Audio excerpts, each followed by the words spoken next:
السلام علیکم ورحمۃ اللہ وبرکاتہ۔ معزز ناظرین کرام، ہم آپ کو مفتی مجاہد الحق سپیچ میں یوٹیوب چینل میں آپ کو خوش آمدید کہتے ہیں۔ میرا نام ابو کاشا حافظ مجاہد الحق۔ اس چوتھی ویڈیو کے اندر ہم حضور علیہ السلام کی پیدائش کے وہ لمحات بیان کریں گے جس میں ہم آپ صلی اللہ علیہ وسلم کی پیدائش اور آپ کی جوانی کی ایام جو آپ نے 40 سال گزارے وہ ان میں جو واقعات اور معاملات پیش ہے وہ آپ کے سامنے جلدی رکھتے ہیں۔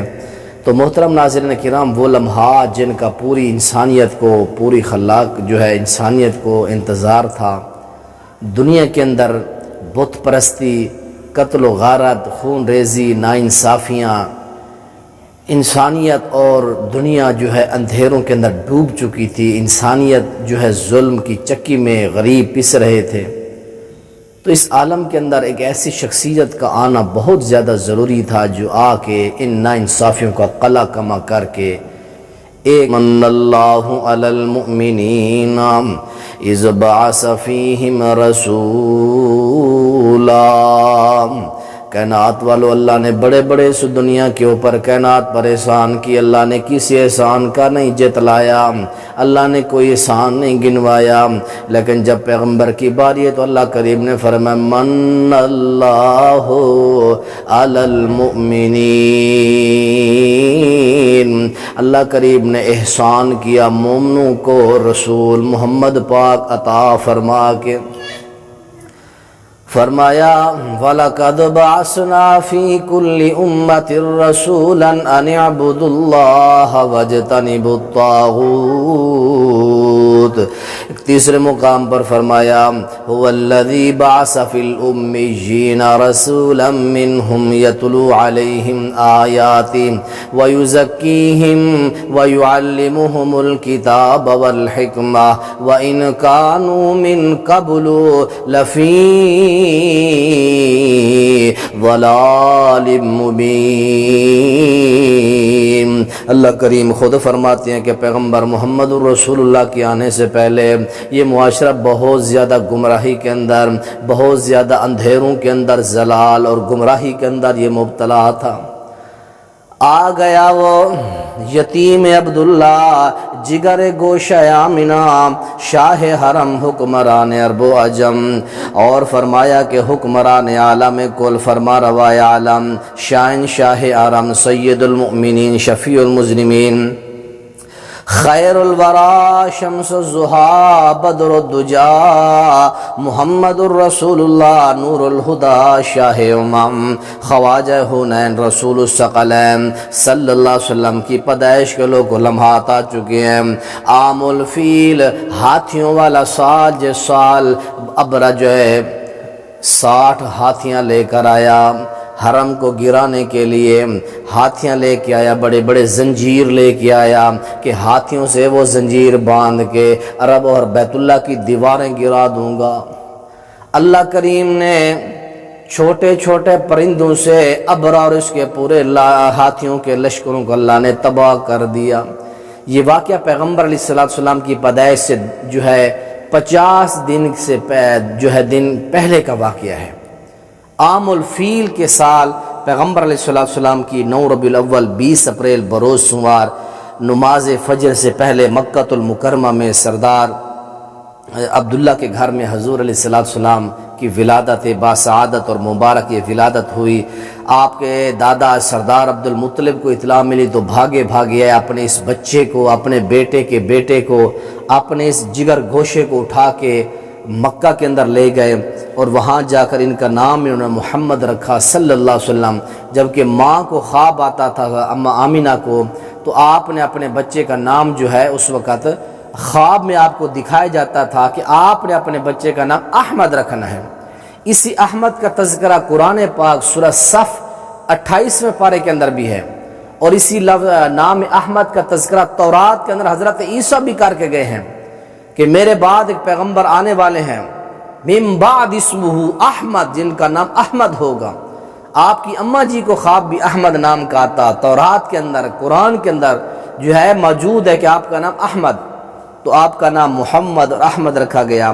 تو یہ آپ کی جو تاریخ ولادت ہے، مصر کے ایک مشہور ہے دان ہے عالم جو ہے محمود پاشا فلکی، جنہوں نے دلائل ریاضی کے ساتھ آپ کی پیدائش کو 9 ربیع الاول کو ثابت کیا ہے۔ اس کے بعد اگلا مرحلہ آتا ہے کہ پیغمبر کی جو ابتدائی زندگی کے مراحل تھے وہ کیسے گزرے۔ اس سے پہلے رضاعت کا مسئلہ ہے۔ سب سے پہلے آپ کو آپ کی والدہ، آپ کی اماں جی آمینہ نے دودھ پلایا، اور اس کے بعد سویبیہ جو ابو لہب کی لونڈی تھی، بخاری کے اندر اس نے دودھ پلایا۔ پھر تیسرے جو ہے مقام پر اماں حلیمہ سعدیہ نے آپ کو دودھ پلایا۔ اماں حلیمہ سعدیہ کا اسلام جو ہے حافظ ابن جوزی نے، اور اسی طرح امام ابن منذر نے اور حافظ ابن حجر نے علی صحابہ کے اندر، اور حافظ مغلطی نے ایک مکمل رسالہ لکھا ہے التحفۃ الجسیمہ فی اثبات اسلام حلیمہ۔ تو ان 3-4 کتابوں کے اندر ان اماموں نے لکھا ہے کہ اماں حلیمہ ایمان لے آئی تھی، مسلمان تھی۔ تو ان 3 خواتین نے آپ کو دودھ پلایا۔ اللہ کے نبی کو حلیمہ سعدیہ کے بچے شیمہ، انیسہ، عبداللہ، یہ بچے کھلایا کرتے تھے، اللہ کے نبی کو گود لیتے، لے جاتے، بکریاں چرانے، آپ خوش رہتے۔ زندگی کے سب سے پہلے 2 سال اللہ کے نبی نے اماں حلیمہ کے گھر گزارے۔ جب 2 سال دودھ چھڑایا گیا تو اماں حلیمہ آپ کو لے کر آپ کی والدہ حضرت آمنہ کے پاس مکہ میں لائیں۔ تو مکہ میں اس وقت کوئی وبا وائرس پھیلا ہوا تھا، آپ نے فرمایا میرے بچے کو دوبارہ لے جائیں۔ مزید 4 سال اللہ کے نبی نے اماں حلیمہ کے گھر میں گزارے۔ جب آپ 6 سال کے ہو گئے تو اماں آمنہ نے آپ کو واپس لینے کا پروگرام بنایا، لے کر آپ بچے کو گھر میں مکہ میں۔ تو پھر اپنے شوہر جو ہے شوہر کی یاد آئی، ان کی قبر پر اپنے بچے کو لے گئی، خود گئیں۔ 1 مہینہ جو ہے اماں جی آپ کی آمنہ مدینہ میں رہیں، واپسی پر آ رہی تھیں تو ایک مقام ہے ابوا مقام، اس مقام پر جو جحفہ سے 23 میل مسافت دور ہے، وہاں پہنچی تو آپ فوت ہو گئے۔ تو اللہ کے نبی کی عمر 6 سال ہے، پیدا نہیں ہوئے تو والد فوت ہو گئے، 6 سال کے ہوئے تو امی فوت ہو گئی۔ چھوٹے چھوٹے ننھے ہاتھوں سے آپ نے قبر اماں جی ایمن جو آپ کے سردار والد عبداللہ کی لونڈی تھی، خادمہ وہ ہیں اور اللہ کے نبی ہیں، یہ 2 ہیں۔ آپ کی امی فوت ہو گئی، قبر کھود کر وہیں آپ کی تدفین کی گئی۔ اس کے بعد آپ کی جو یہ خادمہ تھی ایمن، یہ اللہ کے نبی کو لے کر مکہ میں تشریف لے آئیں اور آ کے اپنے دادا عبد المطلب کو نبی علیہ السلام کو سپرد کر دیا۔ چچا دادا نے بڑی خدمت کی، آخر کار دادا بزرگ ہو گئے، تو دادا کی جو ہے عمر کے آخری ایام ہیں، تو دادا کی جب 82 سال کی عمر ہوئی تو دادا بھی فوت ہو گئے۔ اس وقت اللہ کے نبی کی 8 سال کی عمر ہے، 6 سال میں ماں فوت ہو گئی، 8 سال کی عمر میں تھے تو آپ کے دادا فوت ہو گئے۔ پھر آپ کی ساری کفالت کی ذمہ داری سردار ابو طالب جو اللہ کے نبی کے والد سردار عبداللہ کے سگے بھائی تھے ان کو سونپ دی گئی۔ تو اللہ کے نبی علیہ السلام کے ساتھ محبت پیار کا یہ اچھا عالم یہ دور گزرا۔ تو اللہ کے نبی علیہ السلام نے سردار ابو طالب کے گھر میں پرورش پائی۔ سردار ابو طالب آپ کے چچا اور آپ کی چچی آپ سے بڑا پیار کرتے، بچوں سے بھی بڑھ کر آپ سے زیادہ پیار کرتے تھے۔ آپ ان کے گھر میں پلتے رہے، 8 سال کی عمر ہے، 8 سال سے اللہ کے نبی علیہ السلام نے جو ہے چھوٹے موٹے گھریلو بکریاں چرانا یہ اس طرح کے کام شروع کر دیے۔ یعنی 12 سال کی عمر تک اللہ کے نبی نے بکریاں بھی چرائی ہیں۔ صحیح بخاری کتاب الاجارہ مزدوری کے اس چیپٹر کے اندر یہ واقعہ موجود ہے۔ آپ فرماتے ہیں لوگوں میں مکہ کے اندر لوگوں کی درم و دینار چند قیمتوں کے اوپر بکریاں چراتا، اور بکریاں چرانے والا جو پیشہ ہے یہ نبیوں کا، انبیاء کا پیشہ ہے۔ تو جتنے نبی گزرے ہیں سبھی نبیوں نے بکریاں چرائی ہیں، یہ نبیوں کی سنت والا یہ سنت ہے۔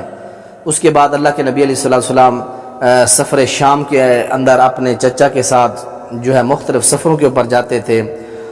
ہاں، اس کے بعد آپ صلی اللہ علیہ وسلم کی جوانی کے دور کے اندر ایک جنگ فجار، ایک لڑائی ہوئی قریش اور قیس قبیلہ کے درمیان، آپ بھی اس کے اندر شرکت کی۔ تو آپ نے کسی کے اوپر جو ہے جھگڑا یا اس طرح ہاتھ وغیرہ نہیں اٹھایا۔ اور اسی طرح آپ کی جوانی کے عالم میں حلف الفضول ایک جو ہے یہ بھی واقعہ پیش آیا۔ بہت سی جنگیں ہو چکی تھیں۔ جنگ فجار کے سے واپسی پر اللہ کے نبی علیہ السلام کے چچا زبیر بن عبد المطلب نے لوگوں کو کہا، لوگوں کہ سارے جو ہے آپ مثال کے طور پر خاندان بنو ہاشم، قبیلہ زہرہ، قبیلہ تیم، یہ تینوں قبیلے عبداللہ بن جدعان جو عرب کا بہت بڑا مالدار آدمی تھا اس کے گھر میں جمع ہو جائیں۔ جمع ہوئے، معاہدہ ہوا کہ مظلوم کی حمایت کی جائے، ظالم کو مکہ سے نکال دیا جائے۔ یہ حلف الفضول کا واقعہ بھی آپ کی جوانی کے ایام میں ہوا۔ اس کے بعد تعمیر کعبہ کا مسئلہ تھا، قریش اور تمام قبائل نے حصہ لگایا، اپنا حلال مال جو جمع کر کے بیت اللہ کی تعمیر میں لگایا، سبھی نے خوشی دلی سے یہ کام کیا۔ جب حجر اسود رکھنے کی باری آئی نا، پھر اس وقت سارے لڑ پڑے، کوئی سردار کہتا، کوئی قبیلہ کہتا میں یہ سعادت لوں گا، کوئی کہتا میں لوں گا۔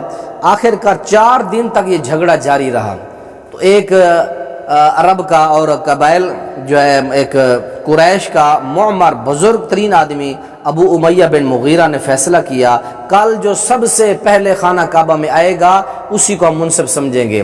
لیکن جب صبح ہوئی تو پیارے پیغمبر محمد عربی صلی اللہ علیہ وسلم رونما ہوئے، تو سبھی نے اللہ کے نبی کو جو ہے منصف مانا کہ جو فیصلہ آپ کریں گے ہم اسی طرح حجر اسود کو اٹھا کے رکھیں گے۔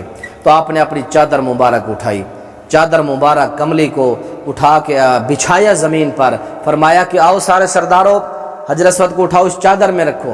تو کیا آپ کی حکمت اور دنائی اللہ نے آپ کو عطا فرمائی، آپ کی چادر میں وہ پتھر رکھا گیا۔ اب آپ نے فرمایا سارے قبیلے والے آؤ ایک ایک کنارے کو پکڑ لو۔ اس طرح سب کو جو ہے اس میں رکھنے کی سعادت بھی مل گئی، سب کو جو ہے اس کے اندر شرکت بھی مل گئی۔ اسی طرح بہت بڑی جنگ، بہت بڑے جھگڑے کا خاتمہ بھی آپ کی اس بصیرت سے ہو گیا۔ اس کے بعد نبی علیہ السلام نے تجارت کا شغل جو ہے یہ رکھا۔ آپ کے والد بھی تاجر تھے، آپ کے دادا، آپ کے جد امجد ہاشم، ابو طالب، یہ سب لوگ تاجر تھے۔ تو پیارے پیغمبر علیہ السلام نے بھی تجارت کے اس جو ہے شعبے کو آپ نے بھی اختیار کیا۔ شام، بصرہ، مسقط، عمان، بڑے بڑے ملکوں کے اندر آپ تجارت کرتے، اور اللہ کے نبی علیہ السلام کی تجارت کے بڑے چرچے تھے۔ آپ صادق اور امین تھے، لوگوں کا مال لے جاتے اور جو منافع تو آپس میں جو ہے تقسیم کر لیتے۔ تو عرب کے خاتون نے سنا کہ بہت بڑا تاجر اور بہت بڑا امین اور صادق آدمی ہے جس کا نام محمد بن عبداللہ ہے۔ اس عورت نے آپ کو بلایا، کہا میرے ساتھ تجارت شروع کرو، اور اس خاتون کا نام تھا اما خدیجۃ الکبریٰ رضی اللہ عنہا۔ آپ نے ان کا بھی مال جو ہے مختلف ملکوں میں لے جاتے۔ آپ کی صداقت اور امانت اور دیانت کو دیکھ کر اما خدیجہ نے آپ کے ساتھ نکاح کا عزم جو ہے ارادے کا اظہار فرمایا۔ پیارے پیغمبر نے جو ہے اس کو قبول کیا۔ نبی علیہ السلام نے ان کے ساتھ پہلا نکاح کیا۔ رشتے میں بھی آپ کی چچیری بہن تھی۔ 5ویں پشت میں جا کر نبی علیہ السلام اور اما خدیجہ کا خاندان اوپر ایک ہو جاتا ہے۔ تو پہلے سے یہ 2 ان کے نکاح ہو چکے تھے، یہ بیوہ تھیں اور ان کے 2 یا 3 بچے بھی تھے۔ اللہ کے نبی کی 25 سال عمر ہے اور ان کی 40 سال عمر ہے۔ آپ کے چچا ابو طالب نے آپ کا خطبہ نکاح دیا، پڑھایا، اور 500 درہم اللہ کے نبی علیہ السلام نے حق مہر دیا۔ اس کے بعد اللہ کے نبی علیہ السلام نے 11 شادیاں کی۔ اما خدیجہ سے پہلا نکاح تھا، دوسرا اما سودا سے، پھر حضرت عائشہ، حفصہ، زینب بنت خزیمہ، ام سلمہ، زینب بنت جحش، جویریہ، ام حبیبہ، صفیہ، میمونہ، یہ 11واں نکاح اما میمونہ سے آپ کا تھا۔ تو 11 شادی اللہ کے نبی علیہ السلام نے کی۔ نبوت سے قبل آپ کے چند مواحد دوست بھی تھے، یعنی جو تھے تو مسلمان نہیں تھے لیکن بت پرستی سے، ان تمام شرک و بدعت سے نفرت کرتے تھے۔ ان میں سے بہت سارے لوگ تھے، قس بن ساعدہ، ورقہ بن نوفل، عبید اللہ بن جحش، عثمان بن الحویرث، اور اسی طرح زید بن عمر بن نفیل، یہ سب لوگ بت پرستی سے انکار کر چکے تھے۔ سیرت ابن ہشام کے اندر ہے۔ اور صلی اللہ کے نبی کے کچھ احباب خاص بھی تھے جن سے آپ کو محبت تھی، حضرت صدیق اکبر، حکیم بن حزام اور زماد بن ثعلبہ، یہ اللہ کے نبی علیہ السلام کے خاص دوست تھے۔ اس سے کچھ تاجر بھی آپ کے دوست تھے، قیس بن صائب، مخزومی اور مجاہد بن جبیر، یہ اللہ کے نبی کے تاجر ساتھی تھے۔ اللہ کے نبی کے 12 سال جو ہے اسی طرح سردار ابو طالب کے گھر میں گزرے، پھر آپ نے تجارت شروع کی۔ اگلے جو 12 سال تو اس میں تجارت بھی ہوتی رہی، چند واقعات بھی ہوئے، اور اللہ کے نبی اکثر جو وقت ہوتا تھا وہ تنہائی میں اور غار حرا کے اندر گزارتے تھے۔ اللہ کے نبی اکثر وقت وہاں جا کر غار حرا جو مکہ کے سے 3 میل جو ہے دور فاصلے کے اوپر تھی، وہیں گزارتے تھے، غور و فکر کرتے تھے، کائنات کے اس رنگ کے اندر، کائنات کے اس نظام کے اندر سوچتے جس طرح حضرت ابراہیم علیہ السلام سوچتے تھے۔ تو اللہ کے نبی علیہ السلام کی عمر کا یہ 40واں سال تھا۔ غار حرا میں چلے جاتے، زاد راہ لے جاتے۔ نبی علیہ السلام کو اماں خدیجہ جو ہے راشن دے دیتی، آپ 2-2 4-4 دن کچھ دن جا کے لگا آتے۔ تو تو وہیں 40 سال کی عمر تھی، غار حرا میں تشریف فرما ہے، وہیں آپ کو نبوت ملی۔ اگلی 5ویں ویڈیو کے اندر یہ آپ کے سامنے سارا سلسلہ رکھتے ہیں۔ اللہ عمل کی توفیق نصیب فرمائے۔